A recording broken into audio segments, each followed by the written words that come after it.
De Toledo defined a huge catchment area running from the middle of the modern-day Peru and encompassing most of the modern Bolivia. It covered about 200,000 square miles. In this area, one-seventh of the male inhabitants newly arrived in their reductionists were required to work in the mines at Potosi. The Potosi Mita endured throughout the entire colonial period and was abolished only in 1825. Map 1 shows the catchment area of Mita pre-imposed on the extent of the Inca Empire at the time of the Spanish conquest. It illustrates the extent to which the Mita overlapped with the heartland of the empire, encompassing the capital Cusco. Remarkably, you still see the legacy of the Mita in Peru today. Take the differences between the provinces of Cala and nearby Acomayo. There appears to be a few differences among these provinces. Both are high in the mountains and each is inhabited by Quechua-speaking descendants of the Incas. Yet Acomayo is much poorer, with its inhabitants consuming about one-third less than those in Caleca. The people know this. In Acomayo, they ask intrepid foreigners, "Don't you know that the people here are poorer than the people over there in Caleca? Why would you ever want to come here?" Intrepid because it is much harder to get to Acomayo from the region capital of Cusco, ancient center of the Inca Empire, than it is to get to Caleca. The road to Caleca is surfaced. The one to Acomayo is in a terrible state of despair. To get beyond Acomayo, you need a horse or mule. In Caleca and Acomayo, people grow the same crops, but in Caleca, they sell them on the market for money. In Acomayo, they grow food for their own subsistence. These inequalities, apparent to the eye and to the people who live there, can be understood in terms of institutional differences between these departments. Institutional differences with historical roots going back to Toledo and his plan for effective exploitation of indigenous labor. The major historical difference between Acomayo and Caleca is that Acomayo was in a catchment area of the Potosi Mita. Caleca was not. In addition to the concentration of labor and the Meta, de Toledo consolidated the encomienda into a head tax, a fixed sum payable by each adult male every year in silver. This was another scheme designed to force people into the labor market and reduce wages for Spanish landowners. Another institution, the Repartimiento de Mercancía, also became widespread during de Toledo's tenure, derived from the Spanish verb repartir, to distribute. This repartimiento literally the distribution of goods involved the forced sale of goods to locals at prices determined by Spaniards. Finally, de Toledo introduced the terragen, meaning literally the burden, which used the indigenous people to carry heavy loads of goods such as wine or coca leaves or textiles as a substitute for pack animals for the business ventures of the Spanish elite. Throughout the Spanish colonial world in the Americas, similar institutions and social structures emerged. After an initial phase of looting and gold and silver lust, the Spanish created a web of institutions designed to exploit the indigenous peoples. The full gamut of indigenous peoples' living standards down to a subsistence level, and thus extract all income in excess of this for Spaniards. This was achieved by expropriating their land, forcing them to work, offering low wages for labor services, imposing high taxes, and charging high prices for goods that were not even voluntarily bought. Though these institutions generated a lot of wealth for the Spanish crown and made the conquistadors and their descendants very rich, they also turned Latin America into the most unequal continent in the world and spared much of its economic potential to Jamestown. As the Spanish began their conquest of the Americas in the 1940s, England was a minor European power recovering from the devastating effects of the Civil War, the Wars of the Roses. She was in no state to take advantage of the scramble for loot and gold and the opportunity to exploit the indigenous peoples of the Americas. Nearly 100 years later, in 1588, the Lucky Road of the Spanish Armada, an attempt by King Philip II of Spain to invade England, sent political shockwaves around Europe. Fortunate though England's victory was, it was also a sign of growing English assertiveness on the seas that would enable them to finally take part in the quest for colonial empire. It is thus no coincidence that the English began their colonization of North America at exactly the same time. But they were already latecomers. They chose North America not because it was attractive, but because it was all that was available. The desirable parts of the Americas, where the indigenous people to exploit was plentiful and where the gold and silver mines were located, had already been occupied. The English got the leftovers. When the 18th century English writer and agriculturist Arthur Young discussed were profitable staple products, by which he meant exportable agricultural goods, were produced, he noted, "It appears upon the whole that the staple productions of our colonies decrease in value in proportion to their distance from the sun. In the West Indies, which are the hottest of all, they make to the amount of 81, 12s, 1d per head. In the southern continental ones to the amount of 51, 10s. In the central ones to the amount of 9s, 61 by 2d. In the northern settlements to that of 2s, 6d. This scale surely suggests the most important lesson to avoid colonizing in north latitudes. The first English attempt to plant a colony at Roanoke in North Carolina between 1585 and 1587 was a complete failure. In 1607 they tried again, shortly before the end of 1606. 3 vessels, Susan Constant, Godspeed and Discovery, under the command of Captain Christopher Newport, set off for Virginia. The colonists, under the auspices of the Virginia Company, sailed into the Chesapeake Bay and up a river they named the James, after the ruling English monarch James I. On May 14, 1607, they founded the settlement of Jamestown.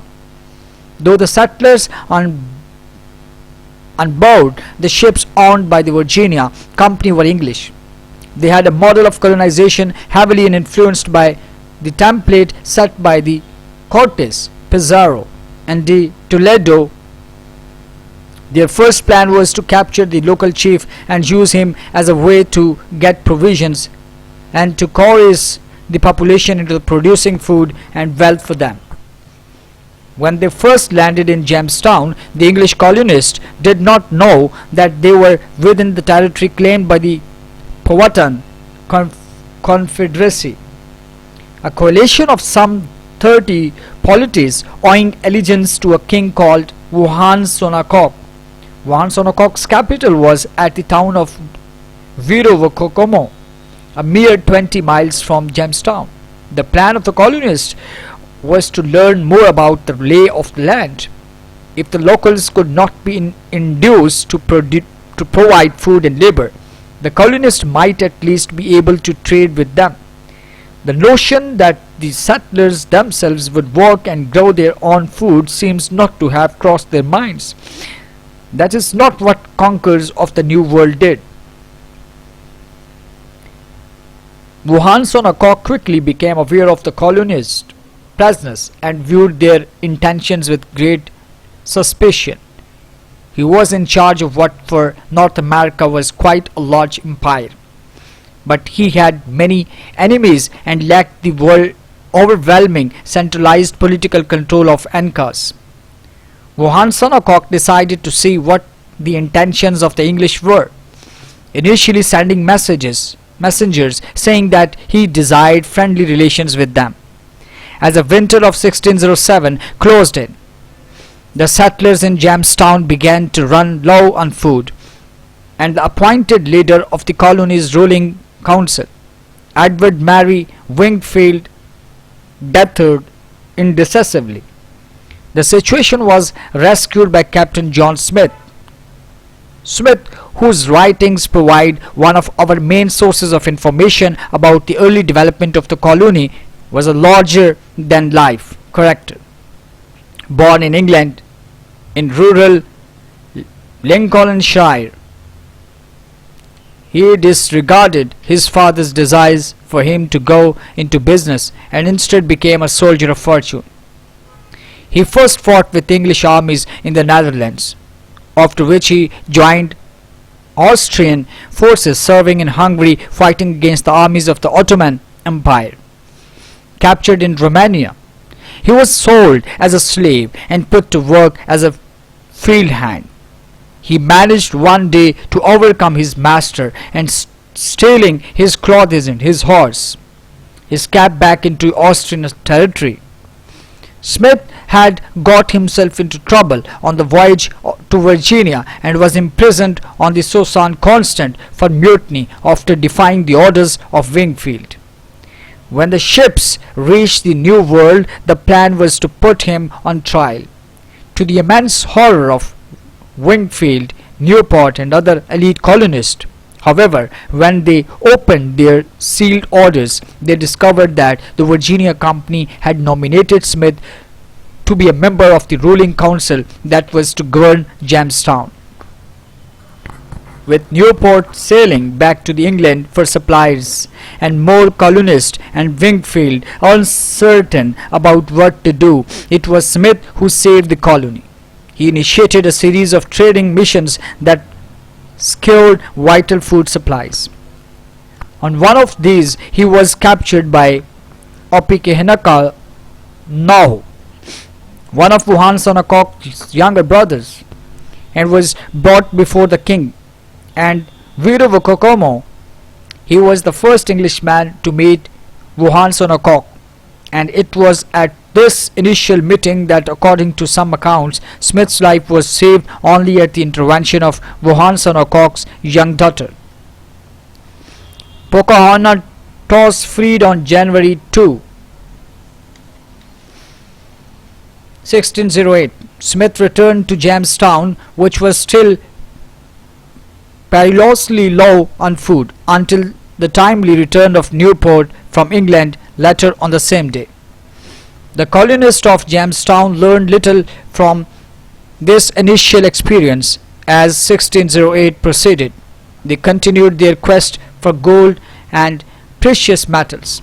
They still did not seem to understand that to survive, they could not rely on the locals to feed them through either coercion or trade. It was Smith who was the first to realize that the model of colonization that had worked so well for Cortes and Pizarro simply would not work in North America. The underlying circumstances were just too different. Smith noted that unlike the Aztecs and Incas, the people of Virginia did not have gold. Indeed, he noted in his diary, "Victuals, you must know, is all their wealth." Annas Todkill, one of the early settlers who left an extensive diary, expressed well the frustration of Smith and the few others on which this recognition dawned. There was no talk, no hope, no work, but dig gold, refine gold, load gold. When Newport sailed for England in April 1608, he took a cargo of pyrite, fool's gold. He returned at the end of the September with orders from the Virginia Company to take firmer control over the locals.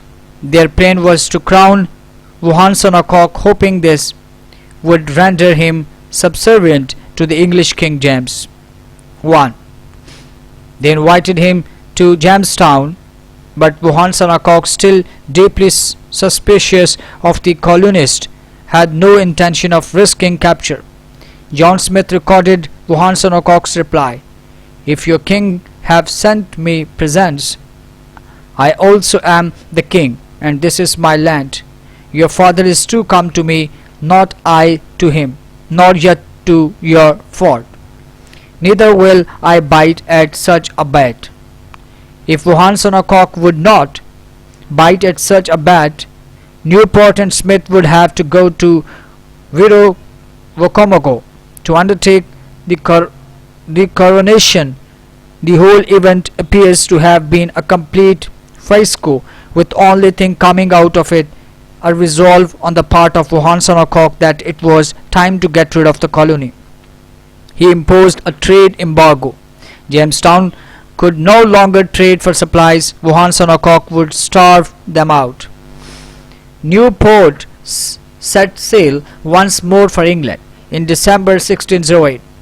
He took with him a letter written by Smith pleading with the directors of the Virginia Company to change the way they thought about the colony. There was no possibility of a get-rich-quick exploitation of Virginia along the lines of the Mexico and Peru.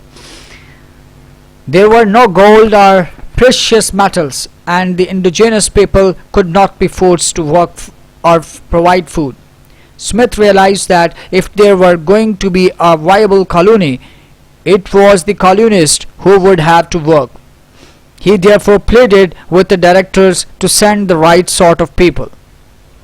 "When you send again, I entreat you rather to send some 30 carpenters, husbandmen, gardeners, fishermen, blacksmiths, masons, and diggers up of trees roots well provided than 1,000 of such as we have."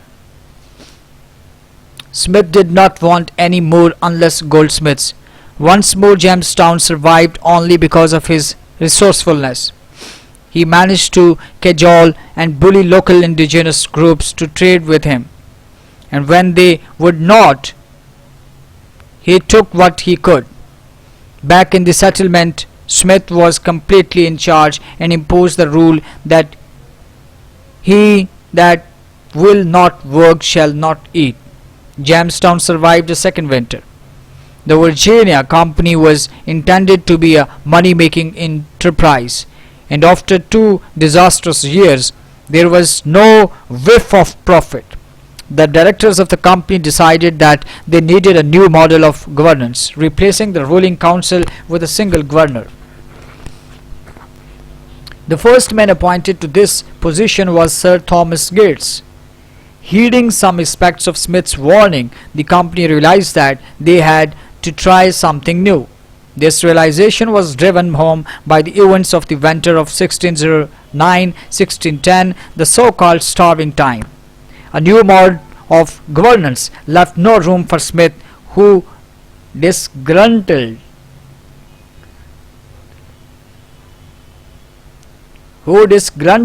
returned to England in the autumn of 1609. Without his resourcefulness, and with Wahunsonacock throttling the food supply, the colonists in Jamestown perished. Of the 500 who entered the winter, only 60 were alive by March. The situation was so desperate that they resorted to cannibalism. There's something new that was imposed on the colony by Gates and his deputy, Sir Thomas Dale, was a work regime of draconian severity for English settlers, though not of course for the elite running the colony. It was Dale who propagated the levis, divine, moral and martial.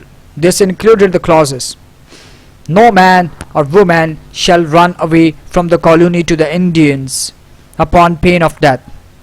Anyone who robs a garden, public or private, or a vineyard, or who steals ears of corn shall be punished with death.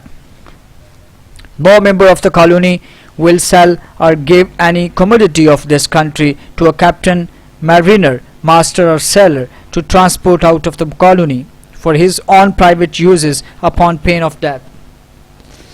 If the indigenous people could not be exploited, reasoned the Virginia Company, perhaps the colonists could. The new model of colonial development entailed the Virginia Company owning all the land. Men were housed in barracks and given company determined rations. Work gangs were chosen, each one overseen by an agent of the company. It was close to martial law, with execution as the punishment of first resort. As part of the new institutions for the colony, the first clause just given it is significant. The company threatened with death those who ran away. Given the new work regime, running away to live with the locals became more and more of an attractive option for the colonists who had to do the work. Also available, given the low density of even indigenous populations in Virginia, so that time was the prospect of going it alone on the frontier beyond the control of the Virginia Company. The power of the company in the face of these options was limited. It could not coerce the English settlers into hard work at subsistence rations. Map 2 opposite shows an estimate of the population density of different regions of the Americans at the time on the Spanish conquest. The population density of the United States, outside of the few pockets, was at most 3/4 of the person per square kilometer. In central Mexico or Andean Peru, the population density was as high as 400 people per square kilometer, more than 500 times higher. What was possible in Mexico or Peru was not feasible in Virginia. It took the Virginia Company some time to recognize that its initial model of colonization did not work in Virginia, and it took a while too for a failure of the laws divine, moral and martial to sink in. Starting in 1618, a dramatically new strategy was adopted. Since it was possible to coerce neither the locals nor the settlers, the only alternatives was to give the settlers incentives. In 1618, the company began the head right system, which gave each male settler 50 acres of land and 50 more acres for each member of his family and for all servants that the family could bring to Virginia. Settlers were given their houses and freed from their contracts. And in 1619, a General Assembly was introduced that effectively gave all adult men a say in the laws and institutions governing the colony. It was the start of democracy in the United States. It took the Virginia Company 12 years to learn its first lesson that what had worked for the Spanish in Mexico and in Central and South America would not work in the North. The rest of the 17th century saw a long series of struggles over the second lesson, that the only option for the economically viable colony was to create institutions that gave the colonists incentives to invest and to work hard. In North America, developed English elites tried time and time again to set up institutions that would heavily restrict the economic and political rights for all but a privileged few of the inhabitants of the colony. just as the Spanish did, yet in each case this model broke down, and it had in Virginia.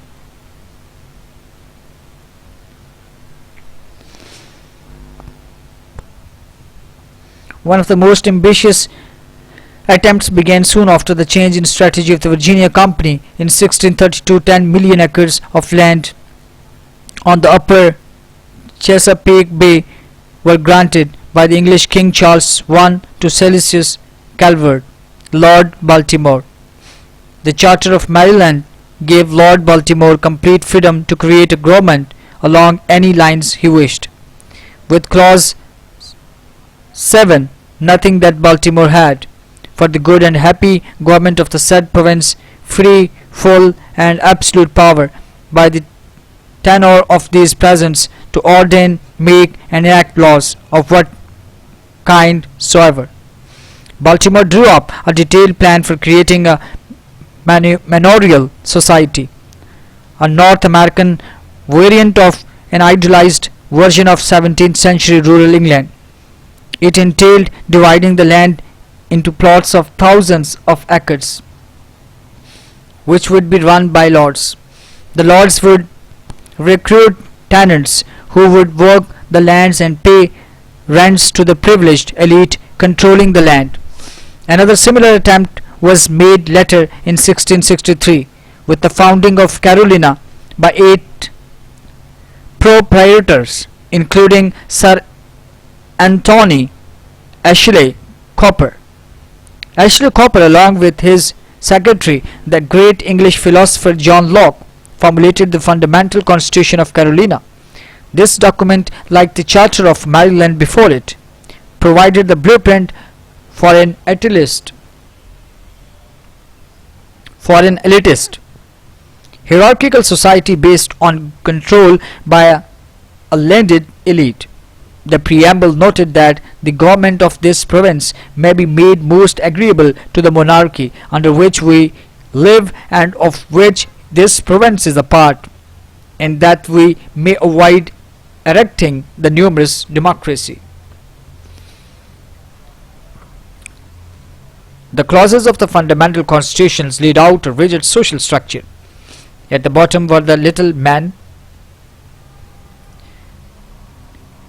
with clause 23 noting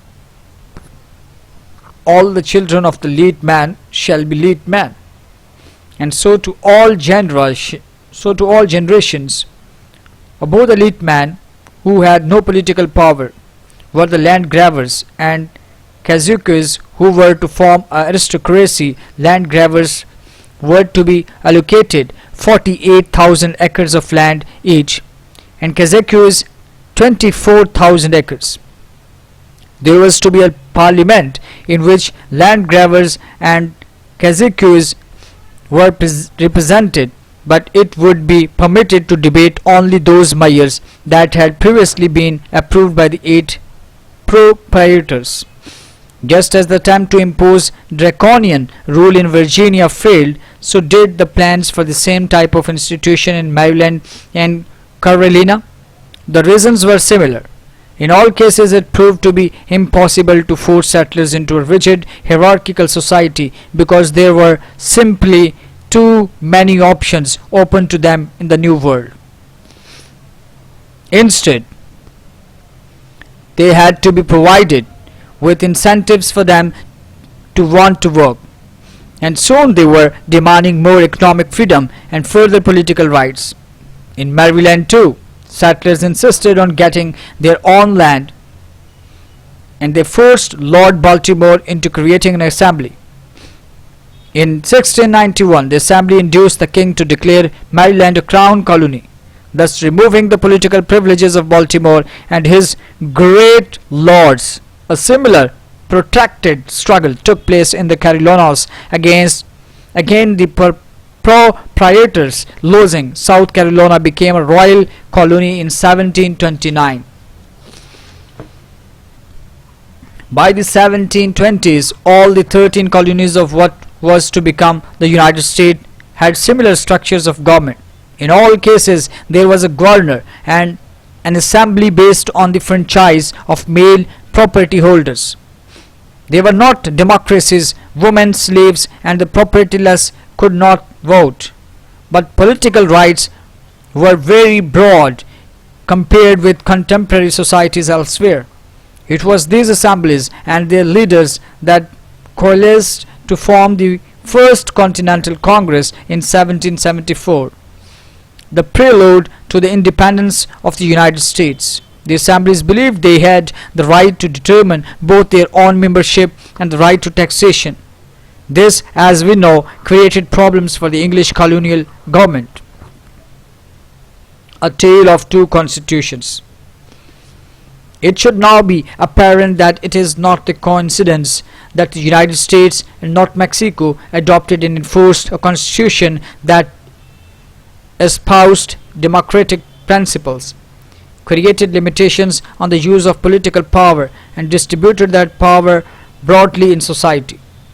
The document that the delegates sat down to write in Philadelphia in May 1787 was the outcome of the long process initiated by the formation of the General Assembly in Jamestown in 1619. The contrast between the constitutional process that took place at the time of the independence of the United States and the one that took place a little afterward in Mexico is stark.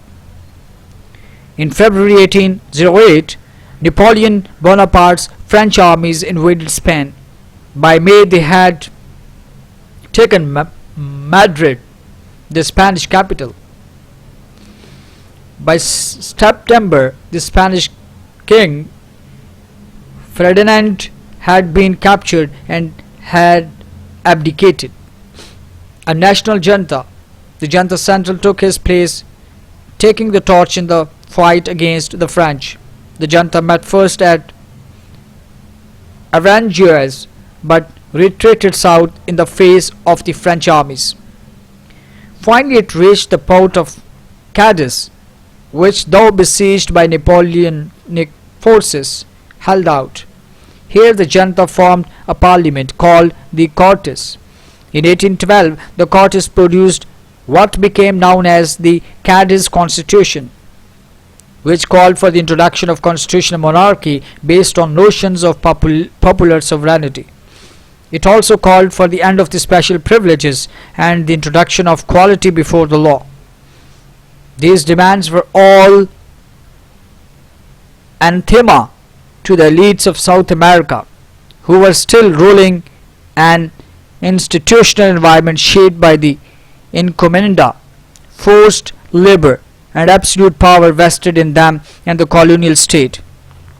The collapse of the Spanish state with the Napoleonic invasion created a constitutional crisis throughout colonial Latin America. There was much dispute about whether to recognize the authority of Junta Central, and in response many Latin Americans began to form their own juntas. It was only a matter of time before they began to sense the possibility of becoming truly independent from Spain. The first declaration of independence took place in La Paz, Bolivia in 1809, though it was quickly crushed by Spanish troops sent from Peru. In Mexico, the political attitudes of the elite had been shaped by 1810 Hidalgo revolt, led by a priest, Father Miguel Hidalgo. When Hidalgo's army sacked Guanajuato on September 23, they killed the intendants, the senior colonial official, and then started indiscriminately to kill white people. It was more like class or even ethnic warfare than an independence movement, and it united all the elites in opposition. If independence allowed popular participation in politics, the local elites, not just Spaniards, were against it. Consequently, Mexican elites viewed the Cadiz Constitution, which opened the way to popular participation, with extreme skepticism. They would never recognize its legitimacy. In 1815, and Napoleon's European empire collapsed. King Ferdinand VII returned to power and Cadiz constitution was abrogated. As the Spanish crown began trying to reclaim its American colonies, it did not face the problem with loyalist Mexico. Yet in 1820, the Spanish army that had assembled in Cadiz to sail to the Americas to help restore Spanish authority mutinied against Ferdinand VII. They were soon joined by army units throughout the country.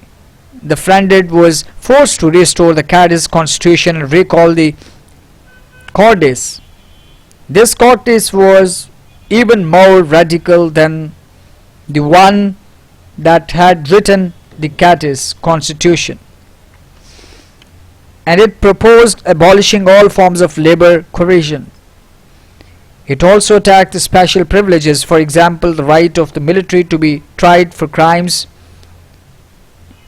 in their own courts. Faced finally with the imposition of this document in Mexico, the elites there decided that it was better to go it alone and declare independence.